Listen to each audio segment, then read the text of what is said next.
আসসালামু আলাইকুম সম্মানিত ভিউয়ার, সর্দার ইন্টেরিয়র থেকে আপনাদের অসংখ্য ধন্যবাদ। আজকে দেখাবো জিপসাম সিলিং ডিজাইন একেবারে রিজনেবল প্রাইসে এবং 220 টাকা থেকে শুরু করে 250 টাকা এবং বর্ডার কর্নারগুলো যেগুলো দেখবেন সেগুলো হচ্ছে অনলি 30 টাকা থেকে শুরু। কিভাবে নেবেন কি আপনার স্ক্রিনে দেওয়া নাম্বারে অবশ্যই হোয়াটসঅ্যাপে যোগাযোগ করবেন।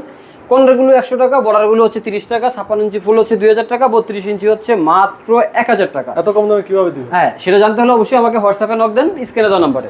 এইখানে একটা গেট, হ্যাঁ, এইখানে যে গেটটা দেখতেছেন এটা যদি আমি এইভাবে ঝুলি জীবন করি, দেখছেন কি অবস্থা? কিছু হবে না। এগুলো করতে গেলে অনলি 5 থেকে 10,000 টাকা। কোনটা কত টাকা পড়বে সেটা অবশ্যই জানতে হলে স্ক্রিনে দেওয়া নম্বরে যোগাযোগ করবেন। এবং সিলিংগুলি 220 টাকা থেকে শুরু করে 50 টাকার ভিতরেও কিভাবে করব সেটাও আপনারা জানতে পারবেন ইনশাআল্লাহ। আচ্ছা, অসংখ্য ডিজাইন আছে, কিন্তু আপনার পছন্দ অনুযায়ী ডিজাইনগুলো করতে পারবেন। ভাই এখানে সম্পূর্ণ এন্টি কালার দিয়ে কত টাকা পড়ছে স্কয়ার ফিট যদি একটু বলতেন? অনলি 300 টাকা স্কয়ার। 300 টাকা স্কয়ার। জি। এছাড়া কাজের পরিমাণ বেশি হলে অবশ্যই আপনাদের সাথে আলোচনা করলে অবশ্যই সেক্রিফাইস করা যাবে। আচ্ছা, এখানে কিন্তু টিভি ক্যাবিনেট আছে, সেগুলো